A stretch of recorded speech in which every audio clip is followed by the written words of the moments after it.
thrifting ain't easy, unless you're watching me.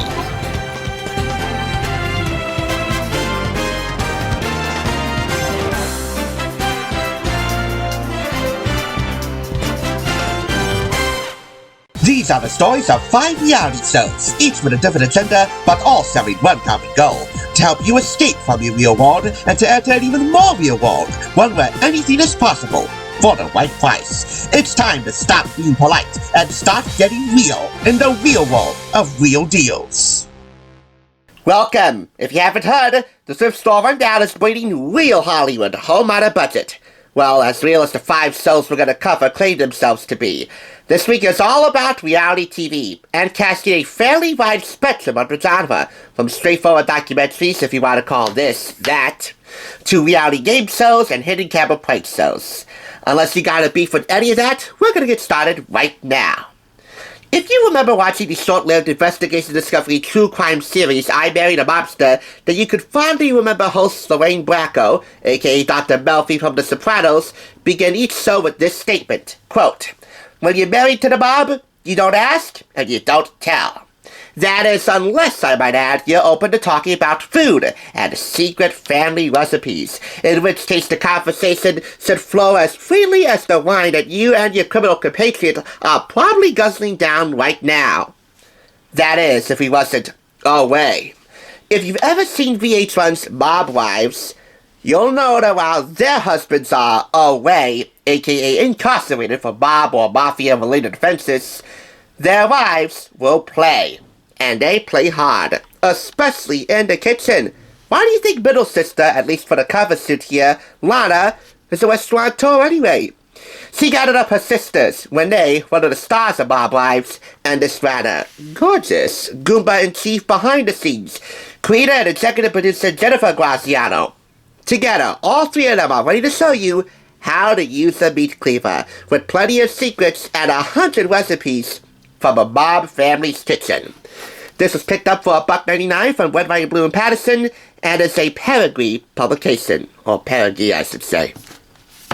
Why don't we go ahead and let the Graziano girls show you how you can cook like a mother. I mean a mob wife, sorry. Wagyu commercial going on in my head. Hi, we're the Graziano girls, and as you've seen on Mob Wives, we like to fight over food.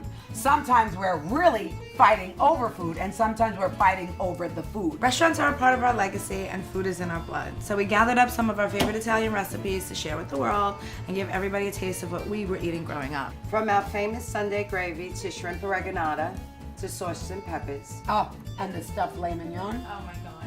And many, many more. With our brand new cookbook, How to Use a Meat Cleaver, you too can cook like us, but not better than us. Gabish! To make this easy, we're going to highlight the 4 recipes that they mentioned in that little video. First up, shrimp oreganata. This is another one of Jennifer's specialties. That's Jennifer right there. It's also one of her favorite dishes. We're convinced she only likes to cook when she likes to eat. This dish was passed down to her by another great chef in our family, Dad's sister, Aunt Celia. When Jen is in a cooking bind, she calls one of 3 people, Lana, Aunt Celia, or Big Ain. They're her 3 favorite cooks, other than Mom, Dad, and Grandma, of course. Anyway, that serves 4 to 6. Recipe number 2, Sunday gravy. Any Italian cook in any Italian family worth their salt knows how to make a proper Sunday gravy. And the Graziano girls are no exception. For most Italians, Sundays are reserved for God and family. And of course, Sunday gravy, to complement everything. For many Italian-American families, it actually serves as the cornerstone for all the camaraderie to take place during that most sacred time. Outside of church, of course. That will serve 8 to 10 right here. Here we have stuffed filet mignon. Here's a photo of it being prepped by 2 of the Graziano girls. And that, my friends, is just one of the many ways for a good chunk of the meat recipes in here how to use a meat cleaver. Anyway, that will serve 4 to 6 stuffed filet mignon. This, by the way, and the other recipe which I'm about to highlight right now, chicken with sausage, peppers, and onions, were prepared for YouTube by the Graziano sisters, and I will link both of those videos below if you want to check them out. This is a variation of the San Gennaro feast specialty, but with chicken added. The feast was a must-do in the Graziano household. They believe this is where Renee first got her fever for fame. They were like mini celebrities there. Everyone knew them and knew Dad. As we walked down the street, we were always stopped by one or another of Dad's friends and invited to sit and eat. Often it was this, but instead of pairing with soda, we just had to have it with a Shirley Temple on the side. Don't forget to enjoy this hero style on a nice piece of Italian bread. Yep, top and bottom Italian bread, 2 warty vessels serving as one faithful companion, or should I say one faithful compartment companion, to one quintessential Italian soul food classic. So those are your 4 recipes, and for the record, the recipes are divided into beef, and by the way, where's the beef? Everywhere with the mob wives, with each other, with the press, especially with the authorities. I hate to think with the fans, but that's a discussion for another time in this video, which will be a few moments away. Anyway, beef, poultry, lamb, veal, seafood, which is actually the first chapter in here, side dishes, and desserts. Oh yeah, let's not forget poultry. And as you can see, this was personally autographed for somebody named Veronica. I assume she attended a book signing. It says here, love your favorite housewife, Renee. Happy cooking, Lana. And all the best, Jen. It takes real courage to part with an autographed cookbook, no matter what show it's tied into or who authored it. Real courage. I just hope that these girls won't find me and use a meat cleaver on me after this, because I'm being fairly restrained. I have no desire to binge-watch Mob Wives anytime soon, but I was a little bit surprised to find out that they had their own cookbook. Then again, if there's one thing that Italians and Italian-Americans know how to do, whether they have any connections to the mob or mafia or not, they know how to eat, and they damn sure know how to cook.